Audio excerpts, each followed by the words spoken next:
Comece o dia bem informado com a equipe de jornalismo da Verde Vale FM. No ar, Jornal Verde Vale.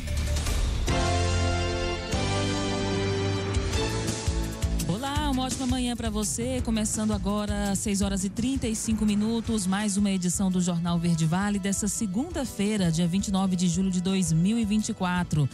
Agora você confere os destaques desse fim de semana. Jornal Verde Vale.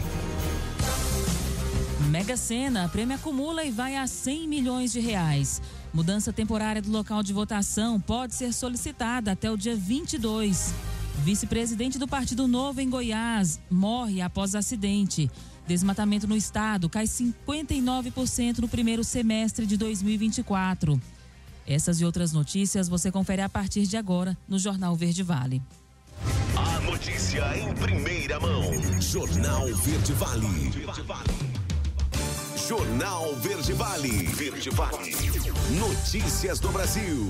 Para 6h36, sejam bem-vindos à programação do Jornal Verde Vale dessa segunda-feira. O Jornal Verde Vale aqui pelo sistema Verde Vale de Comunicação, a 103,7, a rádio número 1 da região.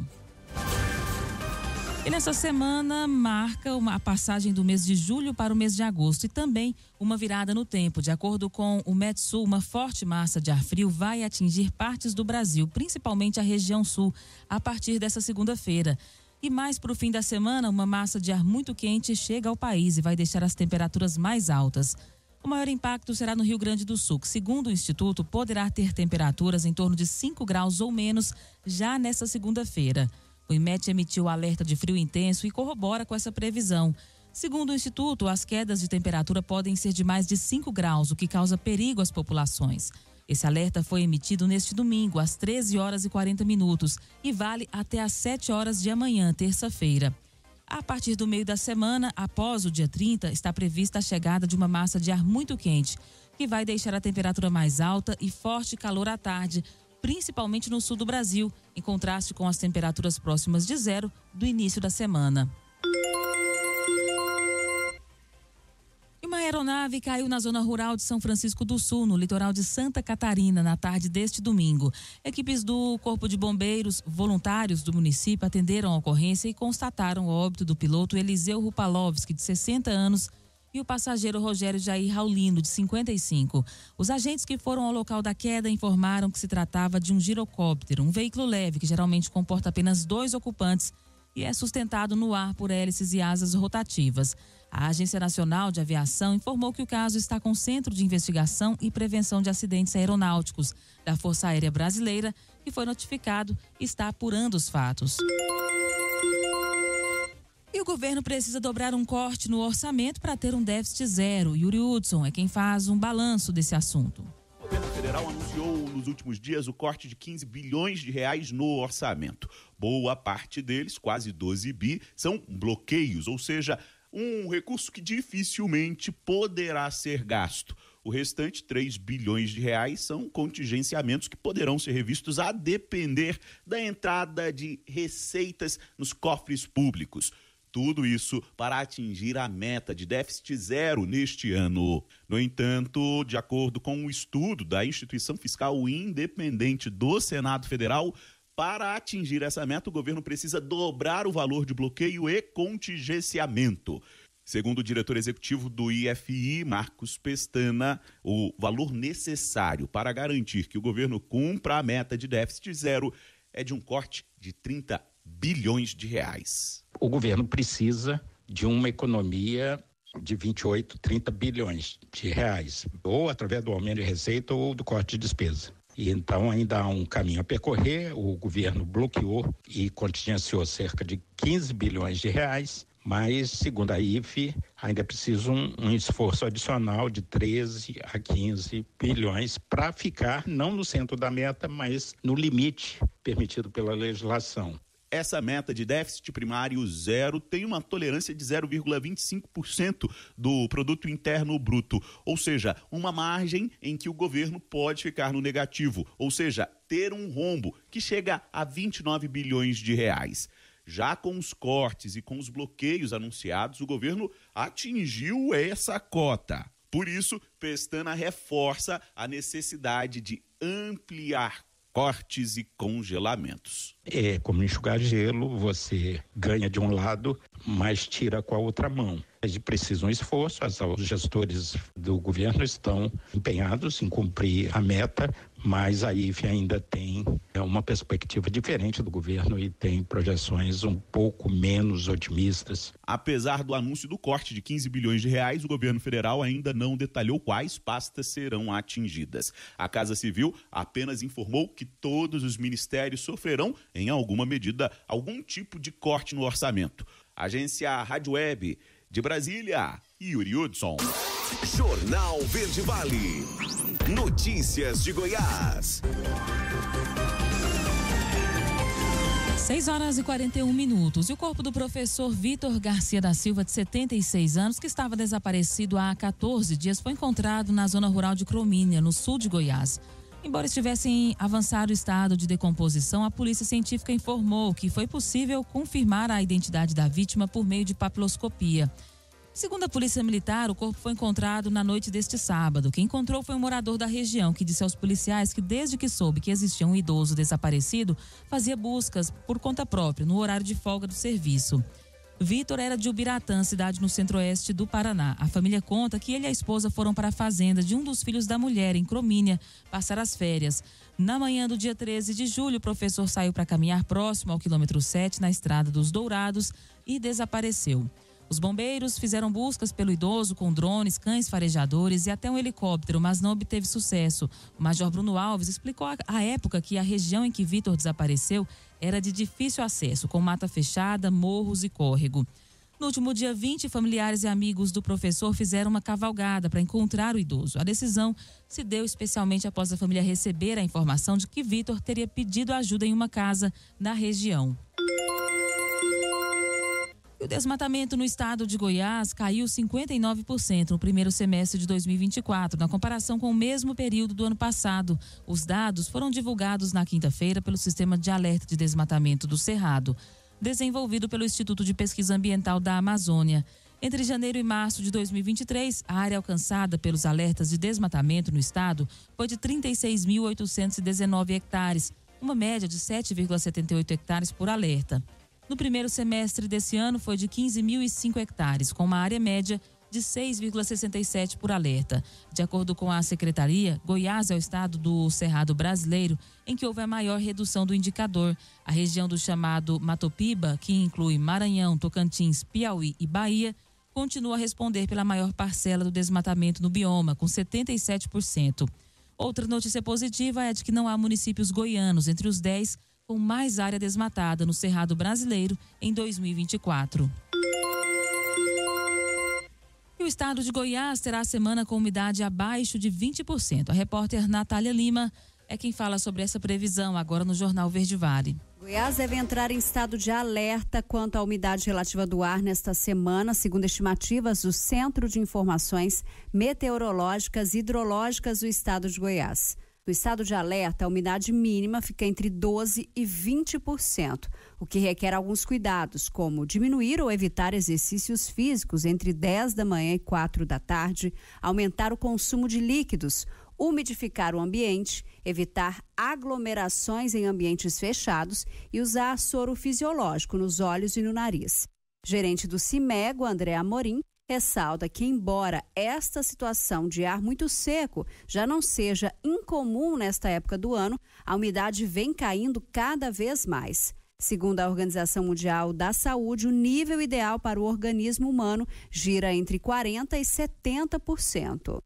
Nós vamos descer mais um nível. Hoje nós estamos em nível de atenção e nós iremos para o nível de alerta, né? Nosso boletim ali, se você for acompanhando as outras páginas, você vai observar essa situação da umidade relativa caindo, nós vamos entrar em nível de alerta.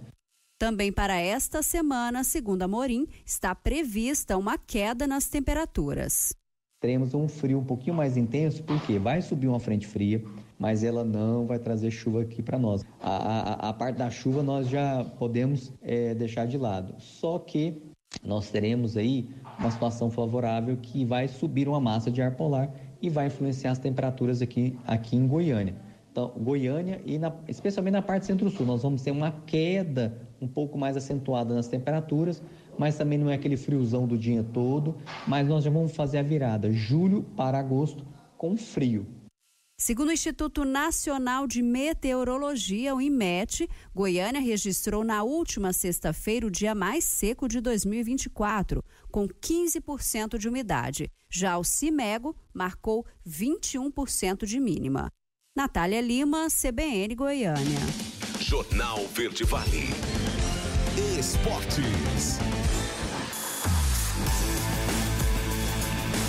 6h46. Em jogo bastante disputado, o Atlético Mineiro levou a melhor sobre o Corinthians pela 20ª rodada do Brasileirão. Hulk foi o nome da vitória por 2-1 nesse domingo na Arena MRV. No primeiro tempo, o camisa 7 abriu o placar para o Galo em cobrança de pênalti. De cabeça, Yuri Alberto deixou tudo igual ainda na etapa inicial. No segundo tempo, o Hulk, mais uma vez cobrando pênalti, fez o segundo do Galo, repetindo a atuação diante do Vasco. A derrota foi a primeira do técnico Ramon Dias no comando do Corinthians, que vinha de 2 vitórias e um empate no campeonato. E o Grêmio, enfim, respira fora da zona de rebaixamento. O tricolor venceu o Vasco por 1-0 na noite desse domingo em uma Arena Condá com gramado cheio de lama e poças e pulou fora do Z4 do Brasileirão depois de 11 rodadas. Soteldo marcou o gol gremista em Chapecó. Felipe Coutinho foi titular e jogou os primeiros 45 minutos do duelo com uma finalização perigosa. Com a vitória, o Grêmio chegou a 18 pontos e é o 16º colocado do Brasileirão. O Vasco permaneceu na 11ª colocação com 23 pontos. Jornal Verde Vale. Agronegócios. E a colheita da segunda safra do Brasil, temporada 23-24, atingiu 82% do total cultivado até a sexta-feira, o que representou um avanço de 2,9 pontos percentuais em relação à semana anterior, com ritmo de trabalhos no nível mais adiantado da história, enquanto o tempo seco acelera a maturação após um plantio precoce, isso de acordo com o levantamento da consultoria Pátria Agronegócios. Na mesma época, em 2023, o volume colhido chegava a 57% do total cultivado, antes 71% em 2022. A média dos últimos 5 anos, o índice de colheita é de 62% para esse período. Enquanto o ritmo de colheita está acelerado, o tempo seco gera preocupações de uma safra menor do que a esperada. A notícia em primeira mão. Jornal Verde Vale. Jornal Verde Vale. Verde Vale. Notícias do Brasil. 7h da manhã, já de volta com o segundo bloco do Jornal Verde Vale dessa segunda-feira. Nenhuma aposta acertou as 6 dezenas do concurso 2.754 da Mega Sena e o prêmio para o próximo sorteio acumulou em R$100 milhões. O sorteio foi realizado neste sábado em São Paulo. Os números sorteados foram 10, 14, 44, 55, 56 e 58. De acordo com a Caixa, 66 apostas acertaram 5 dezenas e vão receber cada uma R$ 68.839. Outras 5.216 apostas acertaram 4 números e vão ganhar R$ 1.244 cada. O próximo sorteio da Mega Sena está marcado para terça-feira, dia 30.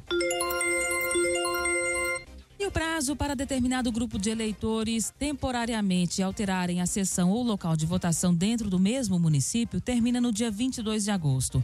A data está prevista no calendário eleitoral para as eleições municipais de outubro. O prazo vale para eleitores que são presos provisórios, militares das Forças Armadas, policiais militares, federais e rodoviários e guardas municipais que estarão de serviço no dia do pleito. Também podem fazer o requerimento pessoas com deficiência ou mobilidade reduzida, indígenas, quilombolas, integrantes de comunidades tradicionais, além de juízes eleitorais e servidores da Justiça. Os interessados devem preencher um formulário específico com o número do título de eleitor, nome e local, além dos turnos que pretende votar. O documento deve ser encaminhado para a Justiça Eleitoral até o prazo final, devendo ser assinado pelo comando do respectivo órgão. 7h02. Uma pesquisa mostra que 35% dos inadimplentes não fazem controle de gastos. Priscila Mendes é quem traz os detalhes dessa matéria. A falta de controle das contas e dos gastos financeiros podem levar a dificuldades para poupar e alcançar objetivos. A alta inadimplência no Brasil é um reflexo tanto da situação econômica do país quanto da forma como o brasileiro administra as finanças. De acordo com pesquisa realizada pela CNDL, Confederação Nacional de Dirigentes Lojistas, e do SPC Brasil, Serviço de Proteção ao Crédito, mostra que 35% dos inadimplentes moradores nas capitais do país admitem que não fazem gestão dos próprios ganhos e gastos. Merula Borges, coordenadora financeira e administrativa na Confederação Nacional de Dirigentes Lojistas, fala das principais razões da falta de controle orçamentário citadas pelos inadimplentes. 18% dos entrevistados dizem que não fazem esse controle porque não ajudou, e tem aqueles que também já fizeram e não conseguiram ter disciplina para manter. Nesse ponto, a gente chama atenção que é importante simplificar ao máximo. A gente tem várias opções de aplicativos, por exemplo, que podem ajudar as pessoas a controlar o orçamento.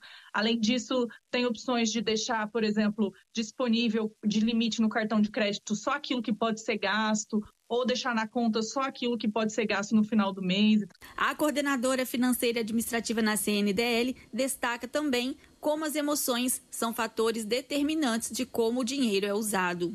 40% dos entrevistados disseram que o prazer em comprar é maior do que a vontade que as pessoas têm de controlar o orçamento. Então, a gente vê um fator determinante das emoções na hora de ir às compras. E aí é importante que as pessoas tomem cuidado quando estão muito tristes, quando estão muito animadas, para não irem às compras sob emoções fortes e acabar saindo do orçamento. Ainda de acordo com a pesquisa, mais da metade dos inadimplentes, 53%, admitem que gastam mais do que o orçamento permite. Entre os itens mais controlados estão despesas essenciais, como água, luz, aluguel, condomínio, mantimentos e mensalidades.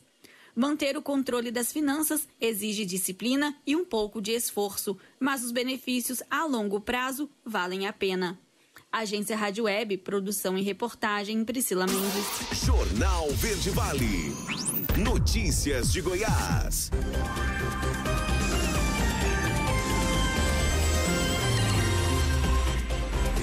7h04. O governo federal divulgou nesta sexta-feira mais 5 resultados do novo PAC Seleções, que somam um total de 41,7 bilhões de reais em investimentos.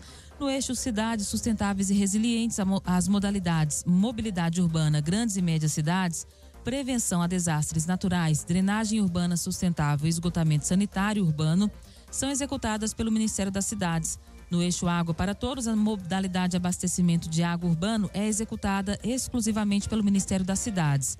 E já no eixo Infraestrutura Social Inclusiva, a modalidade Convívio, Centro Comunitário pela Vida, é executado pelo Ministério da Justiça.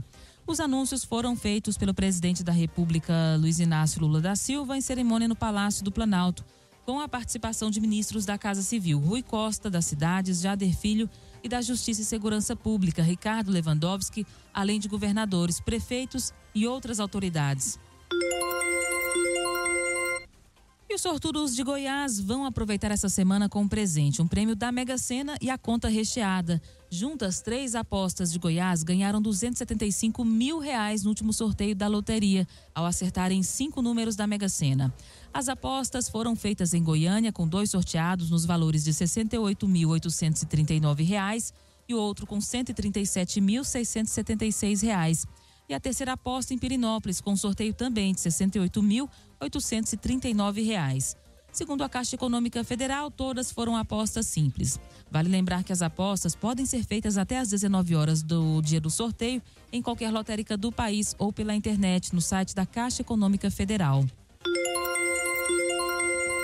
A caminhada ecológica chegou ao fim com 310 quilômetros percorridos e banho no Rio Araguaia. Eliara Sala é quem faz um balanço sobre esse evento.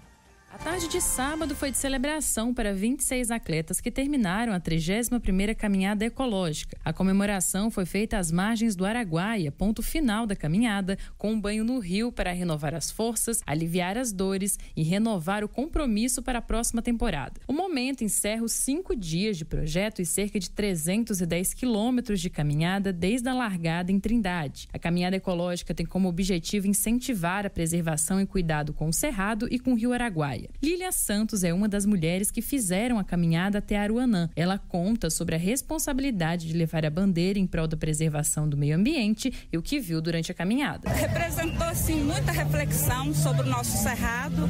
Nosso cerrado, eu vi, assim, a gente tem que ter atenção, porque está bastante, assim, judiado. Minha reflexão foi essa, em levar para meus parentes. E assim, a gente não pode deixar nosso cerrado acabar, porque às vezes a gente não vai estar aqui, mas tem a nossa geração, né? A gente tem que guardar nosso cerrado, nosso rio Araguaia para os nossos futuros que vão vir, nossas crianças. Antes do mergulho, os 26 atletas chegaram ao trevo de Aruanã. Equipes de apoio, organizadores e os atletas fizeram rápida confraternização e lanche. O governador Ronaldo Caiado convidou todos os atletas para um almoço no Palácio das Esmeraldas nesta semana. O governador de Goiás entrou com os participantes em Aruanã na direção ao rio Araguaia. A primeira-dama Gracinha Caiado também esteve na recepção aos participantes. Marcelo Alves Cristalino é coordenador de uma das equipes dos estudantes da PUC Goiás, parceira do evento. Ele foi um dos coordenadores das equipes de massagem e fisioterapia e conta como foi o trabalho durante a caminhada. Nós tivemos diversidades, como sempre, né? É uma luta muito grande trabalhar na caminhada, mas eu acho que no âmbito geral foi muito bom, foi excelente, na verdade.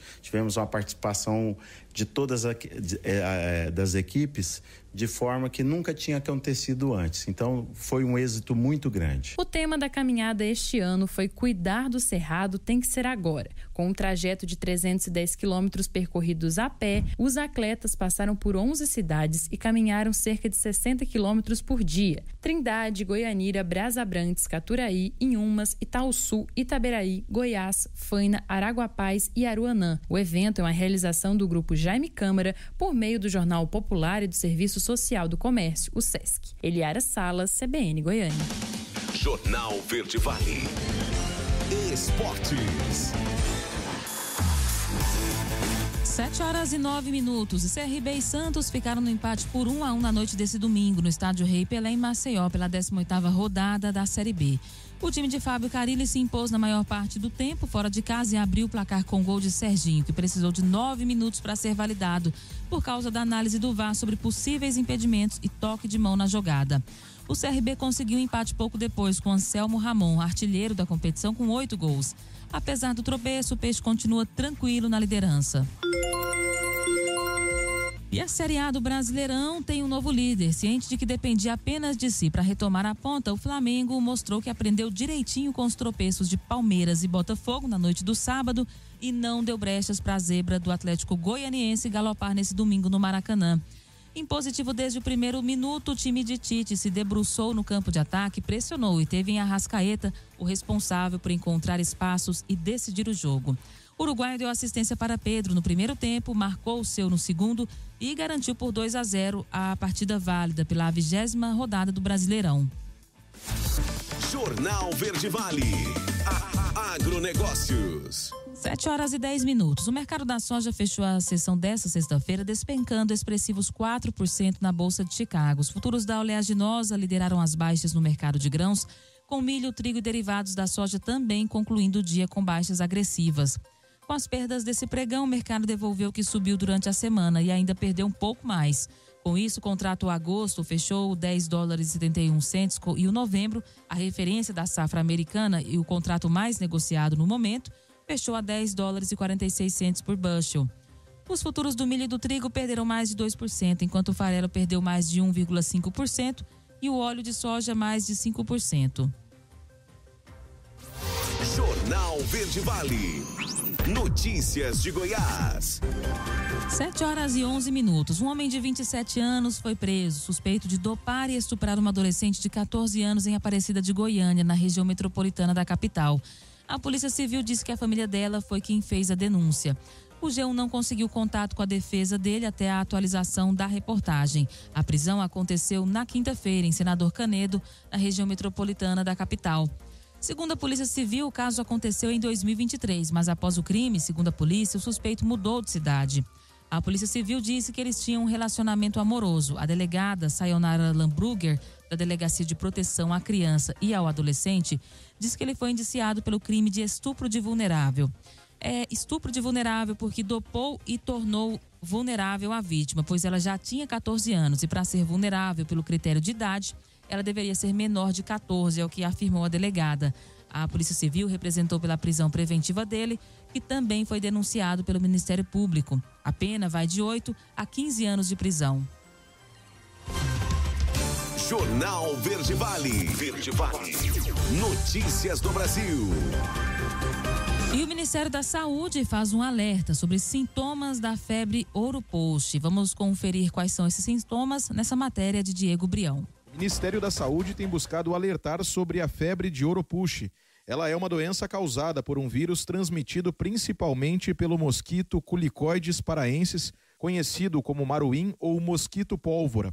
Os sintomas são parecidos com os da dengue e da chikungunya. Segundo informa o Ministério da Saúde, o quadro clínico agudo pode evoluir com febre de início súbito, dor de cabeça, dor muscular e dor articular. Outros sintomas como tontura, dor atrás dos olhos, calafrios, fotofobia, náuseas e vômitos também são relatados. Para acompanhamento dos casos no Brasil, o Ministério da Saúde coordena uma Sala Nacional de Arboviroses que funciona de forma permanente, monitorando não só a situação de Ouro Post, mas também casos de dengue, chikungunya e zika. Recentemente, a pasta publicou uma nota técnica com recomendações sobre medidas de prevenção e orientações para que estados e municípios possam intensificar a vigilância da transmissão do vírus. Casos mais graves podem incluir o acometimento do sistema nervoso central, por exemplo, de meningoencefalite, especialmente em pacientes imunocomprometidos. Há ainda relatos de manifestações hemorrágicas. Parte dos pacientes pode apresentar recidiva, com manifestação dos mesmos sintomas ou apenas febre, cefaleia e mialgia após 1 a 2 semanas a partir das manifestações iniciais. A orientação é similar aos casos de dengue, que a população, ao observar os sintomas, procure uma unidade de saúde. Não há tratamento específico disponível. O Ministério da Saúde também salienta que as medidas de prevenção consistem, por exemplo, no uso de recursos de proteção individual, como roupas compridas e sapatos fechados, além da limpeza de terrenos e de locais de criação de animais, recolhimento de folhas e frutos que caem no solo e o uso de telas de malha fina em portas e janelas. Agência Rádio Web. Produção e reportagem, Diego Brião.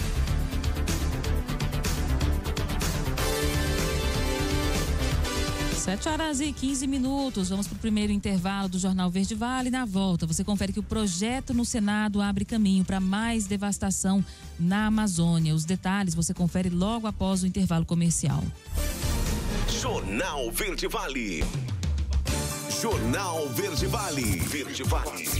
Notícias do Brasil. 7h23. Já de volta com o terceiro bloco do Jornal Verde Vale dessa segunda-feira.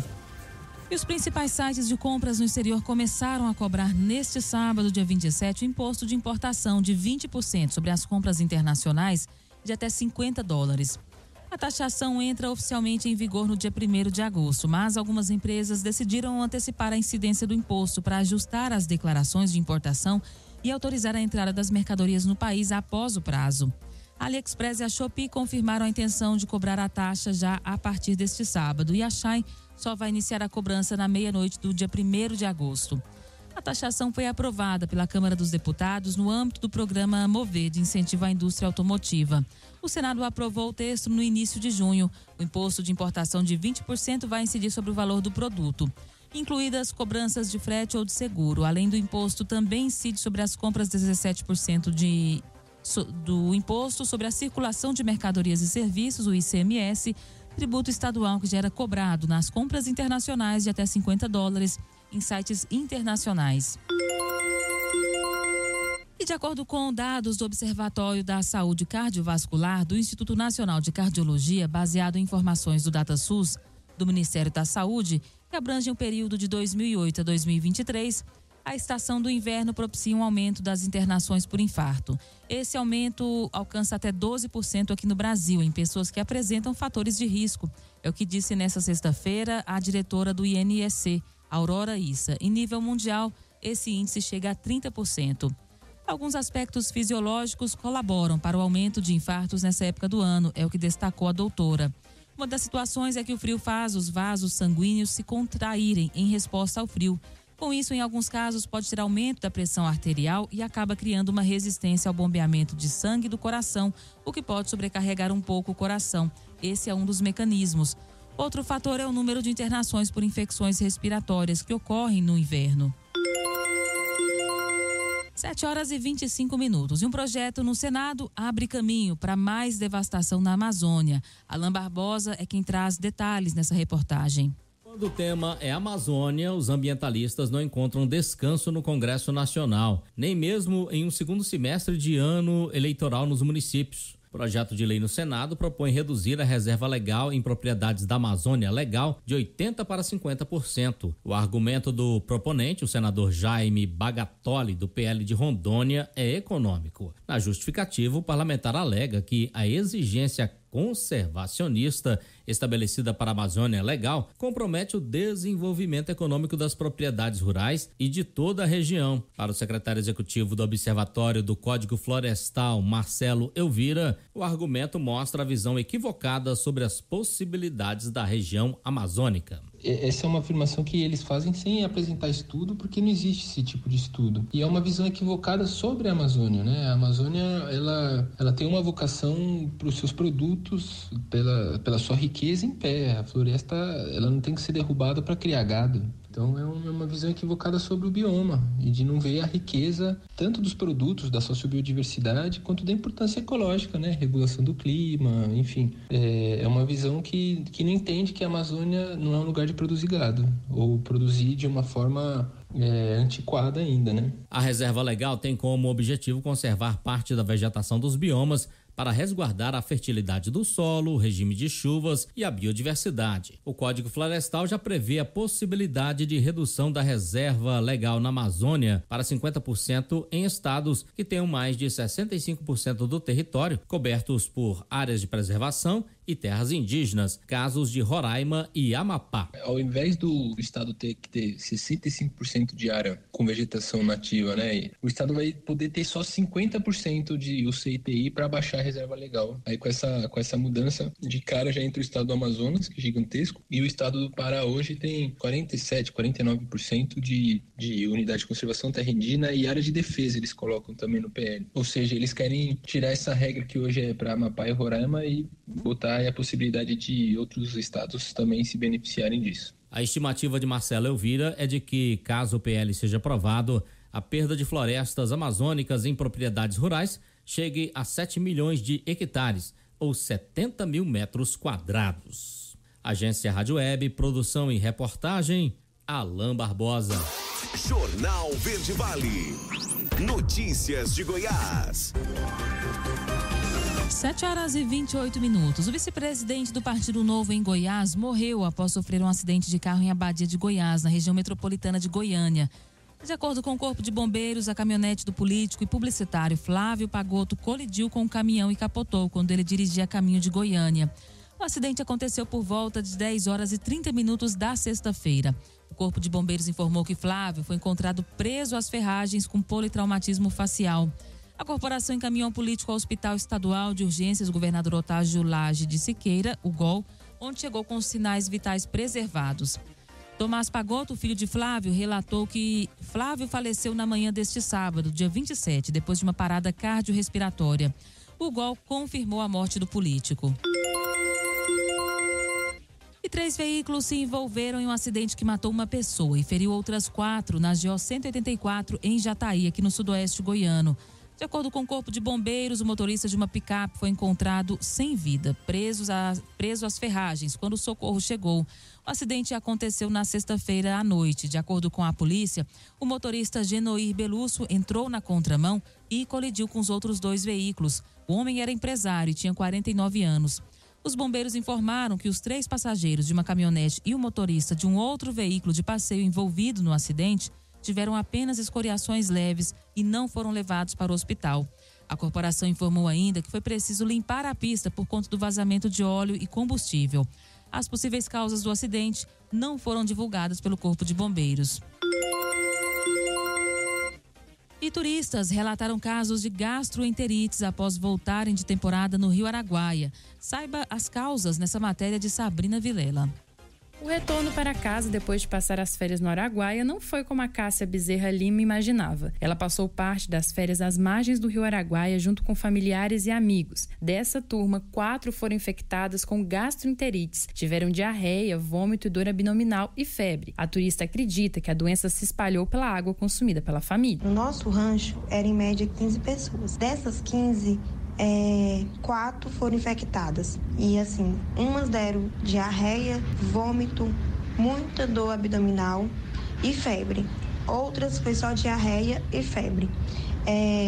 E assim, os cuidados que a gente teve depois foi se hidratar muito com água de coco, Gatorade. O caso da Cássia não é isolado. Nas redes sociais, outros turistas relatam terem passado mal durante a estadia na temporada no Araguaia e a gastroenterologista Maíra Stort confirma que os casos de intoxicação alimentar e gastroenterite aumentam nesse mês de julho por conta das altas temperaturas e de aglomerações. Geralmente, a gastroenterite é causada por infecções de vírus e bactérias, como a salmonela, o rotavírus, o E. coli e o adenovírus. Quando a doença é causada por um desses agentes, ela se torna altamente contagiosa e a chance de outras pessoas do mesmo grupo familiar desenvolverem a gastroenterite é grande. Por isso, a recomendação é lavar bem as mãos e manter cuidado redobrado com a higiene. A médica Maria Stort ainda orienta que nem sempre a gastroenterite requer tratamento específico ou com ajuda hospitalar. Em alguns casos, basta acompanhar os sintomas e manter-se bem hidratado para se recuperar da gastroenterite em poucos dias. Em relação à Araguaia, a médica chama a atenção para a conservação dos alimentos para evitar intoxicação alimentar. Na questão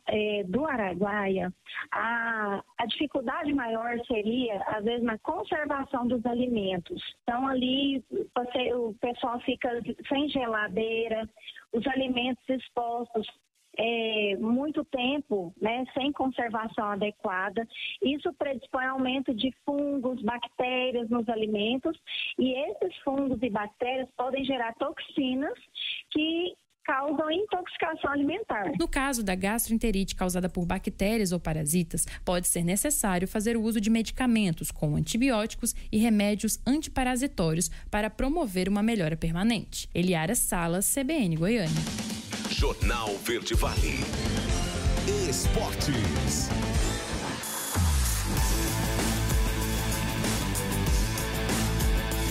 Sete horas e 32 minutos. E o Atlético venceu Cuiabá por 2-0 na noite deste domingo, na Arena Pantanal, em Cuiabá. O Furacão abriu o placar com 10 minutos de jogo, depois de uma jogada pela direita. Coelho achou Julimar dentro da área. O camisa 20 bateu de primeira para o fundo do gol. Nos acréscimos, o Furacão invadiu a área pela direita e Eric achou Diório, que conseguiu empurrar de carrinho para o fundo do gol, 2-0. Daverson diminuiu aos 50, driblando o goleiro, mas o Cuiabá não teve mais tempo para empatar. O Furacão segue entre os 10 primeiros da classificação, enquanto o Cuiabá dorme em 18º lugar, na zona de rebaixamento. Jornal Verde Vale. Agronegócios. A sexta-feira chegou ao fim com preços futuros do milho, contabilizando movimentações levemente negativas na Bolsa Brasileira. As principais cotações flutuaram na faixa entre R$ 61,08 e R$ 70,19. O vencimento de setembro 24 foi cotado a 61,08, uma queda de 0,50%. O novembro 24 valeu 64,90, com baixa de 0,28%. O janeiro 25 foi negociado por R$ 68,00, com desvalorização de 0,58%. E o março 25 teve valor de R$ 70,19, uma perda de 0,58%.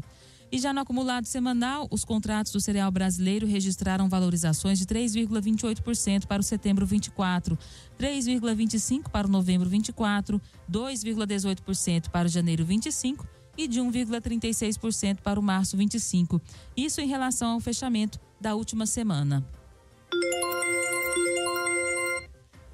7 horas e 34 minutos. Ervas daninhas. O manejo adequado está desafiando agricultores pelo país. Bruno Moreira é quem fala sobre esse assunto nessa reportagem. A necessidade de manejo e controle de plantas daninhas tem aumentado a cada ano em diferentes culturas pelo país. Com a resistência adquirida a alguns grupos de herbicidas, elas competem por água, luz e nutrientes, diminuem o potencial produtivo das culturas, dificultam a colheita e afetam diretamente o bolso do agricultor. A explicação é de Gabriel Zeni, engenheiro agrônomo e gerente de desenvolvimento de mercado da Sumitomo Chemical, que realiza um videocast ao vivo sobre o tema na próxima quarta-feira, dia 31 de julho, com especialistas na área para orientar produtores sobre lavoura limpa e as técnicas eficientes para o manejo de plantas daninhas. Um cuidado importante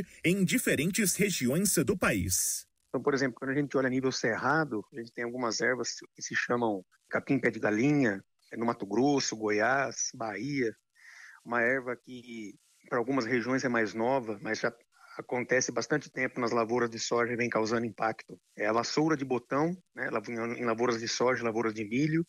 E quando a gente vai no cerrado também, mas talvez com uma presença maior nas lavouras na região sul do Brasil, a buva, uma erva daninha, uma vilã do agricultor aí muito conhecida dessas regiões. O engenheiro observa que fazer o monitoramento e a identificação das ervas daninhas é fundamental para direcionar o manejo. A rotação de herbicidas, a rotação de diferentes modos de ação é importante para minimizar a evolução da resistência. Quando você tem ervas daninhas resistentes e ervas daninhas que estão a 2, 3 ciclos ali nessa mesma área, é importante trabalhar com manejos que vão compor um controle, não somente uma aplicação vai resolver esse problema. Então, fazer uma dessecação outonal, né, que a gente chama, ou uma dessecação antecipada ao plantio, também é importante, né?